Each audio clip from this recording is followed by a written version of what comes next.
Alrighty, so today we have 3 questions that we're going to be looking at. Kita ada 3 pertanyaan yang bakal kita pelajari, kita buka The hari first one ini. is, what do we learn about God's character and nature through reading the story of Moses? Pertanyaan pertama adalah, apa yang kita pelajari tentang karakter dan sifat Allah dari kisah ini, dari Musa? And these are great questions that you can ask about any section of the Bible Ya, as well. jadi pertanyaan ini kita bisa tanyakan di setiap section yang ada di Alkitab. Secondly, what does this story reveal to us about Jesus? Yang kedua adalah, apa yang diungkapkan cerita ini kepada kita tentang Yesus? And then thirdly, and I think this is the most important, is how can we apply what we've learned from the story to our own lives? Dan yang ketiga yang paling penting adalah bagaimana kita dapat menerapkan apa yang telah kita pelajari dari kisah ini dalam kehidupan kita sendiri. And so as we're talking this morning, I would love you to be considering those questions and finding answers for yourself. What are we learning this morning? Nanti sepanjang firman Tuhan hari ini, mari kita pikirkan tentang pertanyaan ini dan mungkin kita bisa dijawab di dalam diri kita. All right, let's have a snapshot look at the life of Moses. So we have a slide that shows, thank you guys.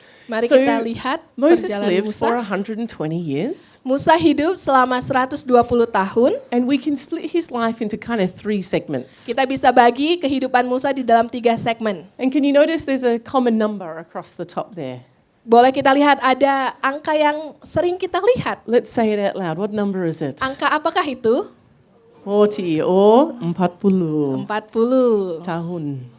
Ya. And so we see there's 3 kind of segments. So we've already talked through segment number 1 and 2. So if you missed those messages, you can watch them on YouTube. Ya, ada 3 segmen di dalam kehidupan Musa dan segmen pertama dan kedua sudah kita ungkapkan selama beberapa minggu belakangan, boleh dilihat di YouTube-nya. But I thought it would be helpful for us to see this from an overview. Kita bisa, bagus bagi kita untuk melihat secara overview-nya. So we see in the first 40 years of Moses' life, he was rescued from death. He was saved as a newborn baby, and because he was no ordinary child. Ya, jadi selama 40 tahun di awal Musa diselamatkan dari kematian karena dia bukan anak yang biasa. And then he was looked after by the Pharaoh's daughter. Dirawat oleh putri Firaun And so he was raised in this kingdom, basically, dan being guided by them. dibesarkan di dalam kerajaan. And one day he sees one of his people, the Israelite people, being kind of attacked by an Egyptian person. Suatu hari dia melihat bangsa Israel attack dengan Mesir. And so he takes matters into his own hands and he kills him. Don't do Ya, that. jadi dia lihat dan dia membunuh orang Mesir itu. And then he ends up fleeing to a place called Midian because he gets found out and he's scared and he runs away. Ya, dia lari ke Midian karena dia takut. And so then we see 40 years in the middle, and this is him going through a personal wilderness. Jadi kita lihat selama 40 tahun di tengah-tengah di mana dia ada di padang gurun. And so Moses becomes a shepherd, Dia menjadi shepherd, penggembala. looking after the sheep of his father-in-law. Dia merawat domba-domba daripada bapak mertuanya. And so he gets married to Zipporah. Oh, that's Dia cute. menikah dengan Zipporah. And they have 2 children. Mereka memiliki 2 anak. And so 40 years of shepherding, looking after sheep Selama 40 tahun mengembalakan domba-domba in the wilderness. di padang gurun. So I don't know that those 40 years would have been filled with a lot of joy. Jadi kita nggak tahu apakah dia merasakan sukacita selama 40 tahun itu. Because sheep are smelly. I don't know if you've been around sheep very much, but they are quite smelly. They're Yeah. cute, but they can be smelly. Domba itu agak bau. Dia memang cute, memang lucu, tapi kalau kita berada di situ baunya lumayan ya bau. And they can find themselves into a bit of trouble sometimes. So, Yeah. like it'd be hard work being a shepherd. I don't think. Yeah. It'd be nice being outside, but then he was in the desert. So then that's probably not so nice Ya. either. Jadi memang bagus si Musa di luar, tapi karena di padang gurun kan juga panas. Jadi ya sangat memiliki waktu yang luar biasa lah si Musa ini. And sometimes we can think about wilderness years and we can think, are they wasted years? Because it feels like not much is happening. Ya, kalau kita pikirkan selama 40 tahun di padang gurun ini, mungkin kita berpikir, oh sia-sialah waktu si Musa ini. But God used these 40 years to really prepare Moses for what was ahead. Tapi Tuhan memakai Musa selama 40 tahun di padang gurun ini untuk mempersiapkan Musa. And so God meets Moses and speaks to him through a burning bush.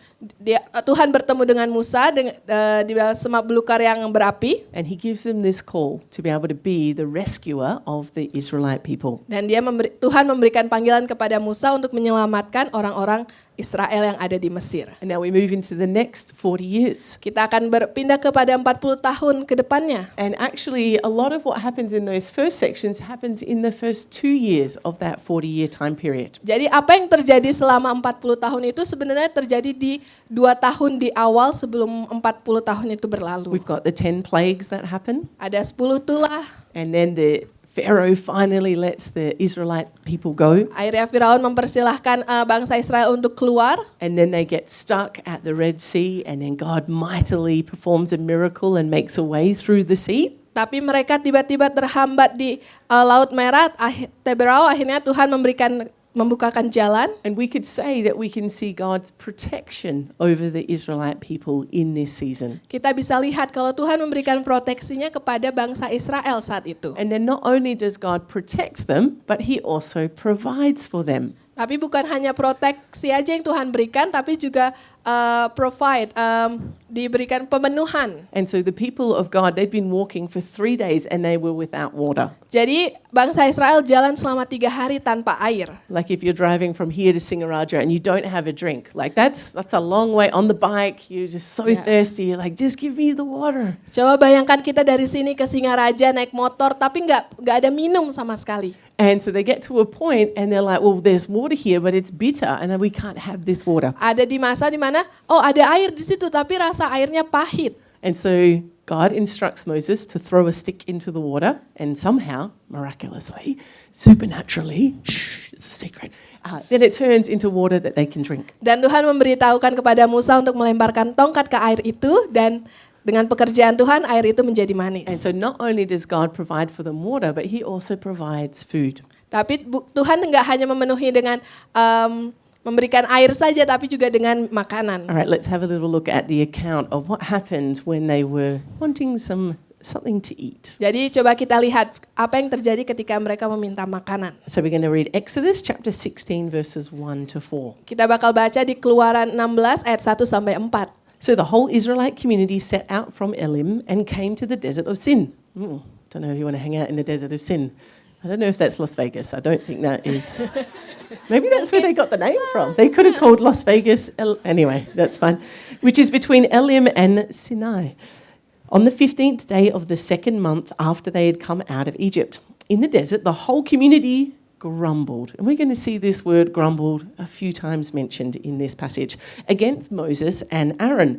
The Israelites said to them, if only we had died. I can imagine them just like, if only we had died by the Lord's hand in Egypt. There we sat around pots of meat and ate all the food we wanted. That actually wasn't the case. But anyway, they were slaves. They weren't sitting around all day eating a buffet of meat. But you have brought us out into this desert to starve this entire assembly to death.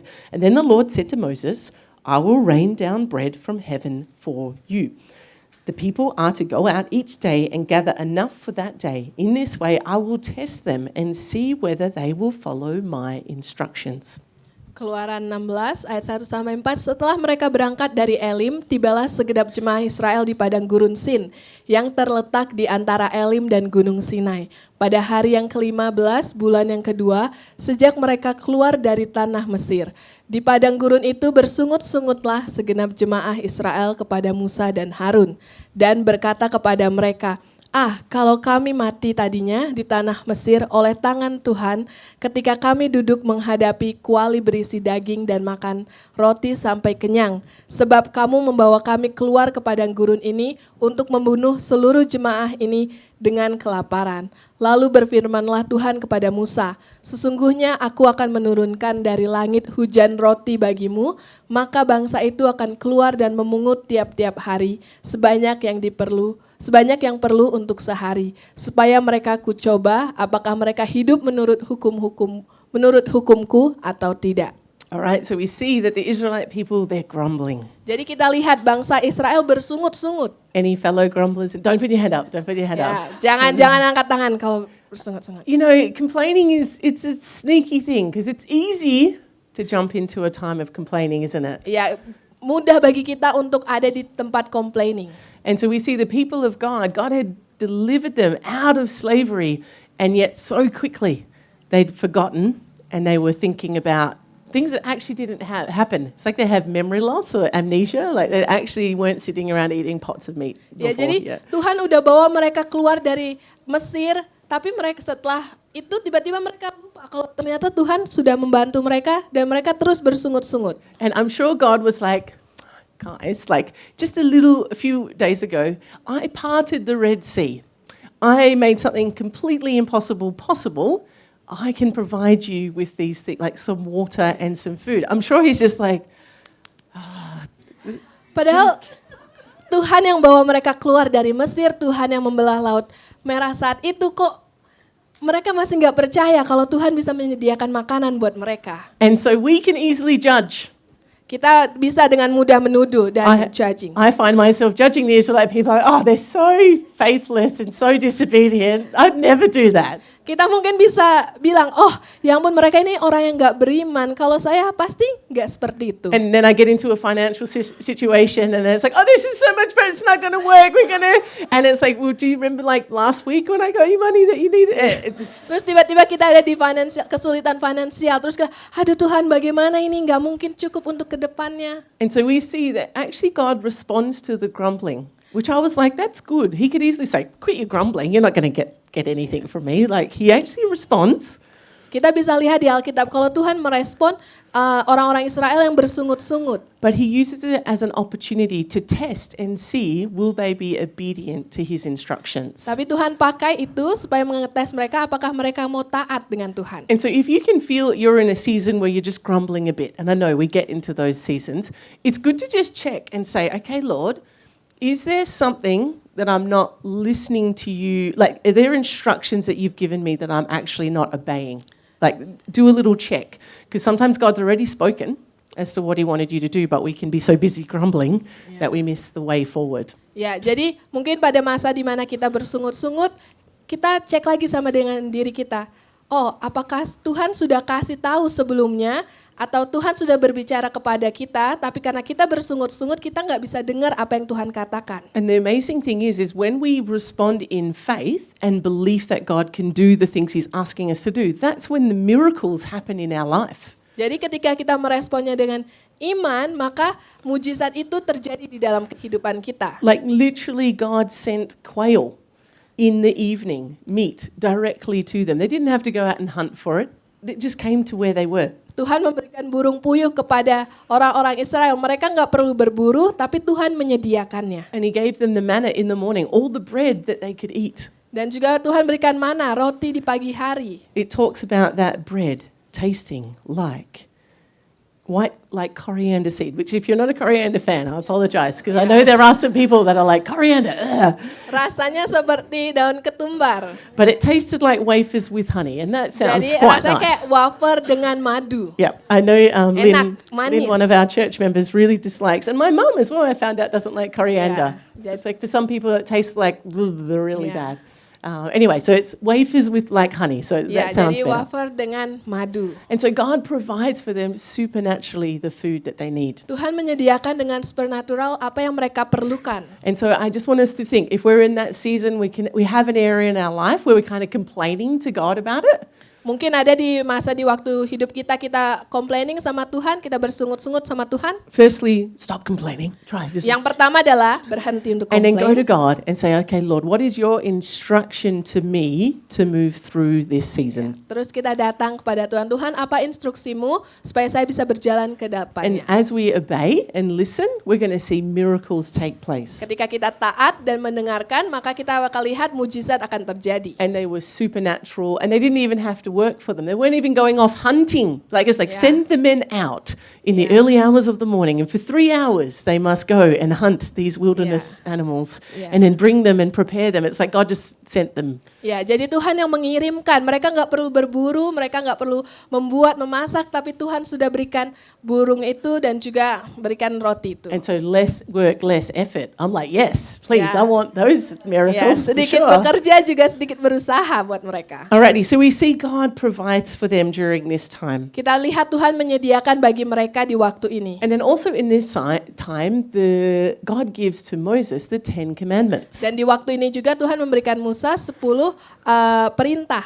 And we also see a number of different Mosaic laws given as well. Dan juga ada 2 loh batu yang berbeda-beda yang diberikan oleh Tuhan, perintah yang diberikan So Tuhan. over 600 of them. Can anyone name them all right now? Ada 600 loh batu yang diberikan And pada so Tuhan. these laws, obviously the 10 Commandments, we're probably fairly familiar if we've been in church for a while. Kita tahu 10 perintah yang diberikan oleh Tuhan. But actually there's kind of 3 different components to these laws, these 600 laws that Moses has given. Jadi ada 3 komponen yang ada di dalam perintah yang Tuhan berikan di dalam 600 itu. So firstly, it gives us a moral law, Yang pertama adalah secara moral, giving guidance as to what is right and wrong to do. diberikan perintah apa yang bisa kita lakukan, apa yang tidak. And these reflect God's holy and unchanging nature. Dan ini memberikan kekudusan Tuhan dan juga Tuhan gak berubah-ubah. And so we could say those 10 commandments fit into that moral law. Kita bisa lihat di dalam 10 perintah Tuhan itu masuk di dalam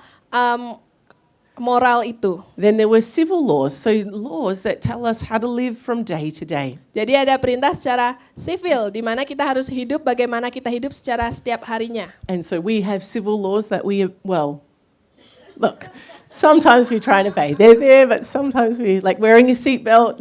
In Australia, we wear a seatbelt all the time because we're in big trouble if we don't. Here in Bali,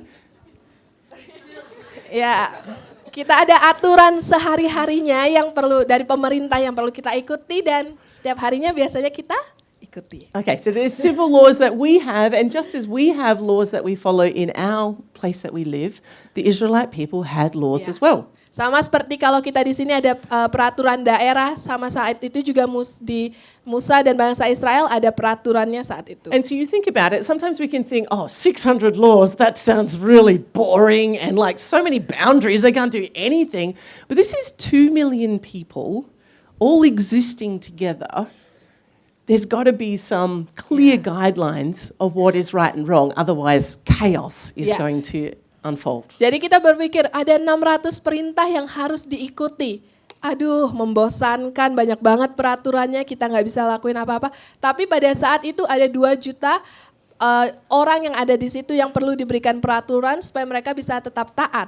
Okay, so we have civil laws and there's also ceremonial laws. Dan juga ada perintah ketika perayaan. And so as they came to worship God, there was different expectations of what was required of them. Jadi ketika mereka menyembah Tuhan, ada beberapa peraturan yang mereka harus ikuti dan And so taati. they're the types of laws that have been given. Jadi itu adalah peraturan-peraturan yang diberikan saat itu. Now the question can come up, Pertanyaannya mungkin bisa datang kepada kita saat if ini. those laws are in the Old Testament and we're living after Jesus, so in the New Testament, beyond the New Testament, do we have to follow those laws? Mungkin kita bertanya, kan pertanyaannya ada di perjanjian lama, di Musa. Kita hidup di perjanjian baru, setelah perjanjian baru. Apakah kita tetap harus mengikuti perintah itu? Now that's a very good question and a very deep question, but I'm just going to try and answer that a little bit this morning. Jadi kita bakal jawab sedikit. So when we think about Jesus, Ketika kita memikirkan Yesus, he was perfect dia adalah sempurna in all that he did. di dalam setiap hal yang dia lakukan. And we could say that he fulfilled the law. Dia memenuhi perintah itu. He followed the law. Dia mengikuti perintah itu. Now us, on the other hand, Kita ada di tangan yang lain. we are definitely not perfect. Kita tidak sempurna. And maybe you've already broken 3 of the 10 commandments before you've come to church this morning. Mungkin sebelum kita datang ke ibadah, kita sudah melanggar 3 perintah Alkitab. And that's okay. Gak apa-apa. But we can see the law is there to show us that actually we are imperfect and that we are sinful people. Ya, jadi perintah itu ada supaya kita tahu kalau ternyata kita ini nggak sempurna. Kita ini orang berdosa juga. So the law is needed for us to see. And the way I like thinking about it, it's like the law is like a mirror. Jadi perintah dan peraturan itu perlu bagi kita dan kita bisa bayangkan sebagai kaca. When we look at a mirror, we see a reflection of ourselves. Kalau kita lihat berkaca, kita lihat refleksi bayangan diri kita And you might sendiri. have like a hair out of place.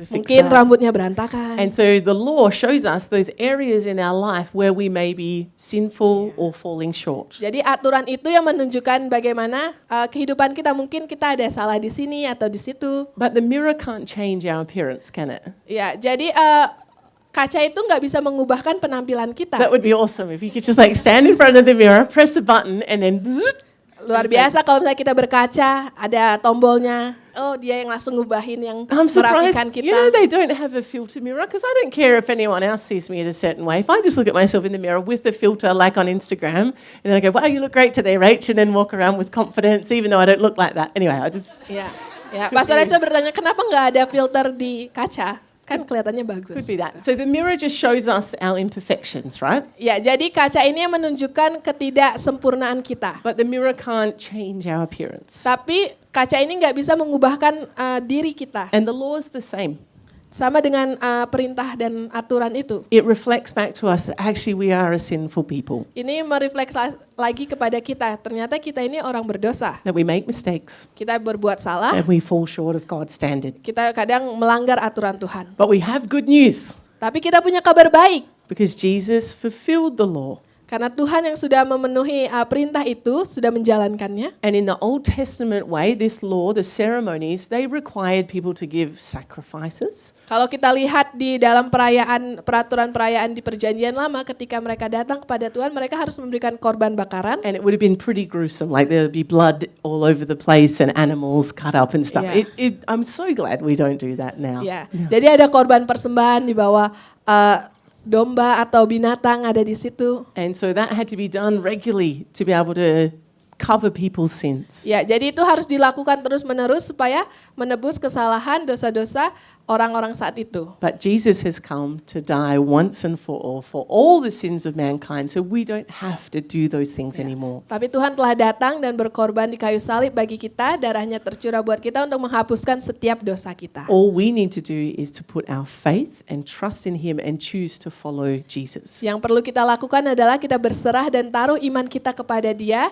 dan tetap memilih To Yesus. confess, yes, we're sinners, but we are forgiven because of what Jesus has done through His death and resurrection of the cross. Kita mengakui kalau kita berdosa, tapi Tuhan yang sudah membersihkan kita. And so when we think about the laws, we could say they don't apply directly to us because we live in a time now where we have Jesus Ya.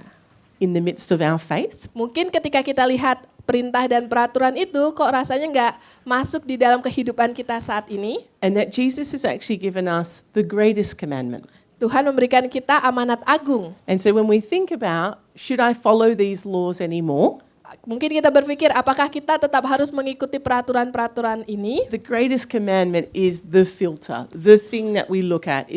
Am I fulfilling the greatest commandment by following these laws? Then yes, I'll continue. But if it doesn't match that, then it's okay. Yeah. We can leave that law for that time and Ya. season. Jadi kalau kita mengikuti amanat agung yang diberikan oleh Tuhan, apakah kita melakukannya? Jika melakukannya berarti itu sudah termasuk. So if we think about the greatest commandment, love God Kalau kita lihat amanat agung, kasihilah Tuhan with Allahmu all your heart, your soul, and your mind, dengan segenap hati dan jiwamu. and to love your neighbor as you love yourself. Kasihilah dan juga kasihilah sesamamu seperti engkau mengasihi dirimu sendiri. And if you think about it, the 10 commandments are fulfilling both of those things. Ya. Jadi kalau kita lihat 10 perintah Tuhan memenuhi kedua amanat agung itu. Not putting idols above God Tidak menaruh Tuhan lain kepada Allah, comes under loving God. ya berada di dalam bawah Tuhan. Not stealing from Tidak. your neighbor. Tidak mencuri dari sesamamu. That's a good way to love them.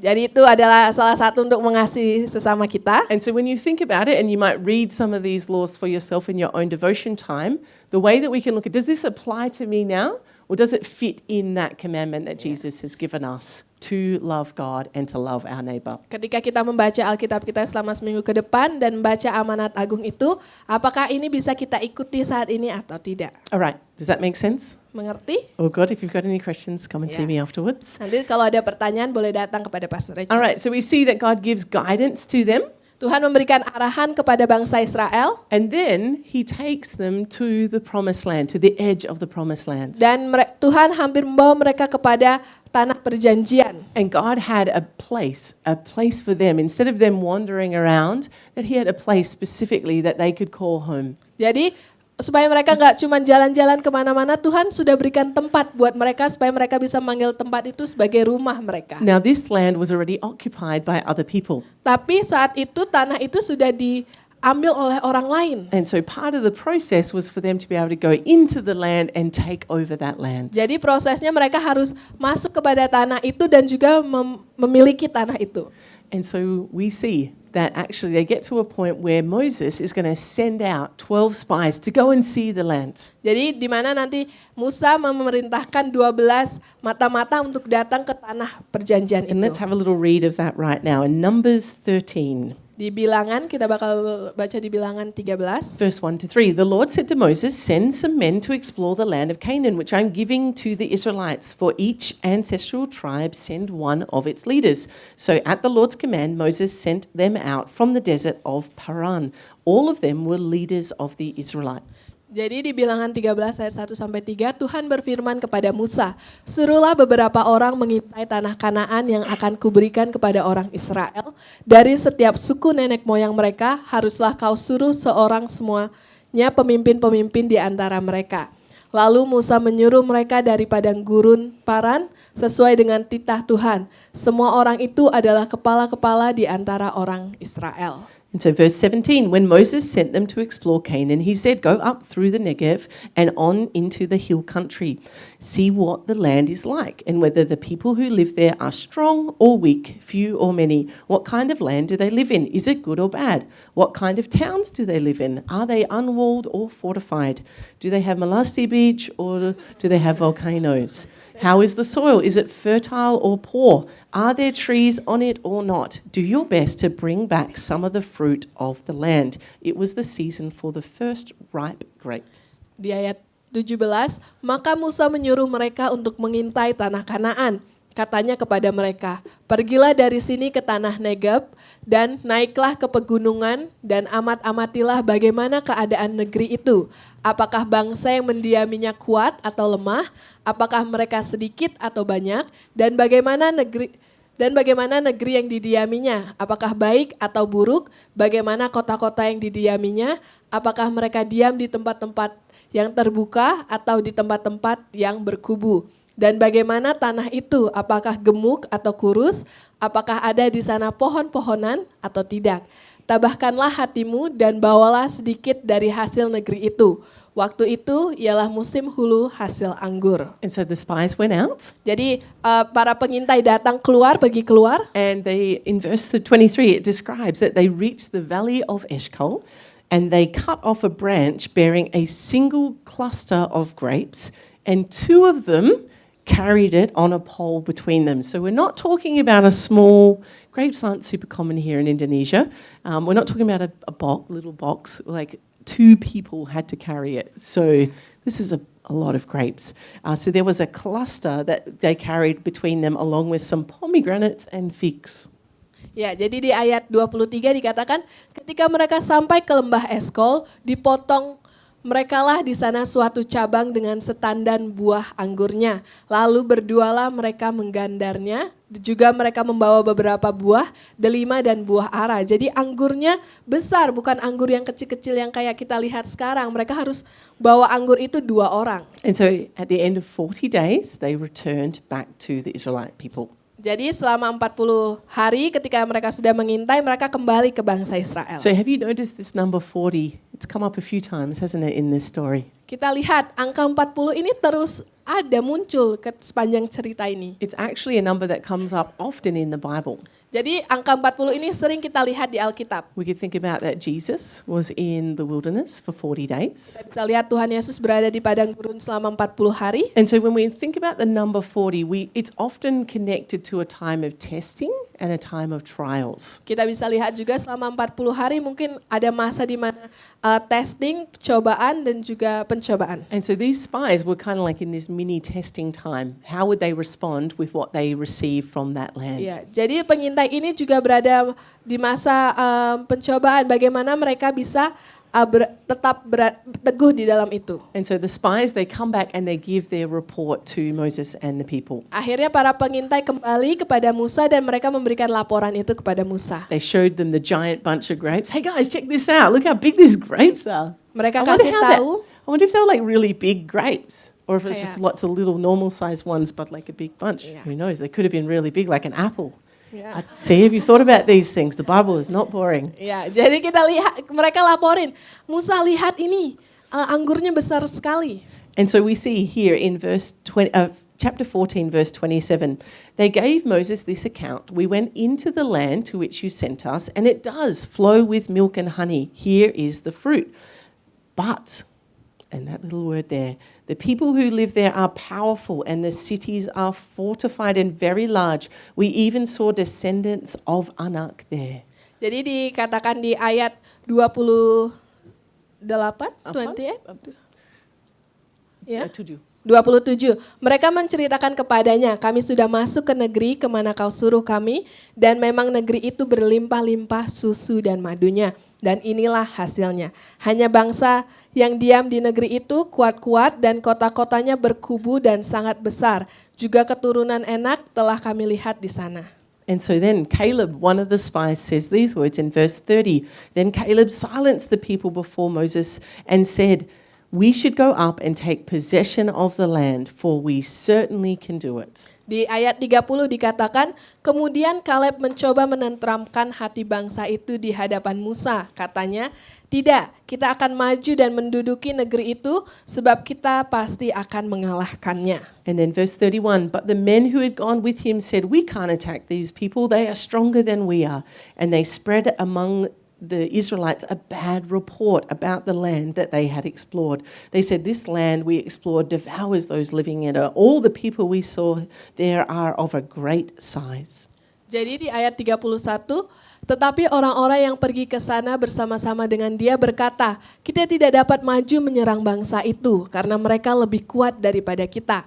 Juga mereka menyampaikan kepada orang Israel kabar busuk tentang negeri yang diintai mereka dengan berkata, negeri yang telah kami lalui untuk diintai adalah suatu negeri yang memakan penduduknya. Dan semua orang-orang yang kami lihat di sana adalah orang-orang yang tinggi-tinggi perawakannya.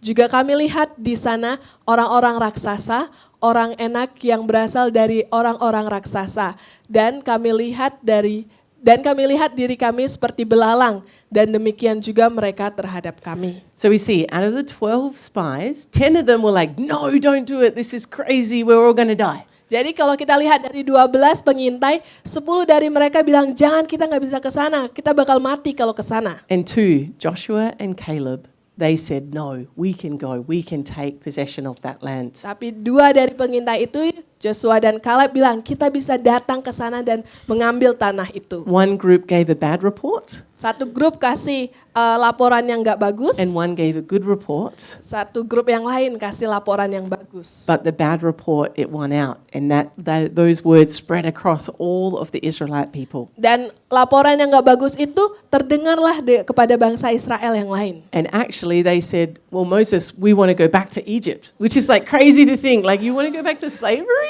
Like, we don't judge them because we do it ourselves. Yeah. But it's like then they lost the opportunity to go to the promised land because they believed the bad report. Iya. Jadi ketika orang-orang yang mendengar kabar buruk itu bilang sama Musa, Musa, kami mau kembali ke Mesir.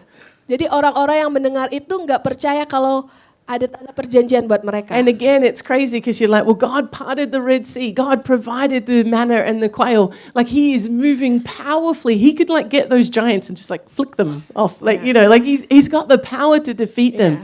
And yet they have this doubt, this fear. Padahal Tuhan punya kuasa di mana Tuhan sudah membelahkan laut itu buat mereka, Tuhan menyediakan buat mereka. Tuhan bisa saja dengan jentikan jari orang-orang raksasa itu kalah, tapi mereka masih punya keraguan itu di dalam hidup mereka. And because of their disobedience and unbelief, karena ketidaktaatan mereka dan tidak kepercayaan mereka, that generation were not able to enter into the promised land. generasi itu tidak bisa masuk ke tanah perjanjian. And God said to them, I'm going to wait until all of that generation dies out, and then the children, they will go in and take the promised land. Tuhan bilang, aku mau orang-orang yang generasi itu meninggal dan mati, anak-anaknya generasi yang baru yang bisa masuk ke tanah perjanjian And itu. Moses too missed out on the promised land because he disobeyed the Lord. Musa bahkan tidak bisa masuk ke tanah perjanjian karena dia tidak taat perintah Tuhan. He hit a rock twice instead of once, and then that stopped him from being able to go in. Ya, jadi ketika dia taruh batunya dia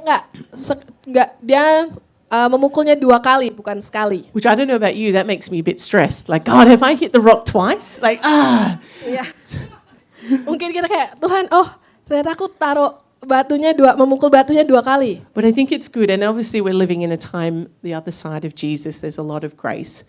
But I think it's healthy for us to have a fear of the Lord where we would obey instead of disobeying and finally obeying, that we just obey first. Ya, jadi sebagai umat Tuhan, mari kita takut akan Tuhan dan juga taat dengan perintahnya. That instead of grumbling, complaining, we just go to a place of faith and say, Lord, this is impossible. I believe that you can change this circumstance. Daripada kita terus bersungut-sungut, komplain, kita datang sama Tuhan, kita percaya kalau Tuhan dapat mengubahkannya. And so out of that 40 years, those first 2 years is like God delivering them, giving the commandments, providing for them. Then there were 38 years of really nothing. It was them wandering through the wilderness. Ya, selama 2 tahun Tuhan sudah membebaskan mereka, selama sisa 38 tahun mereka hanya berputar-putar di padang gurun itu. And so the Israelites, they'd been set free from slavery.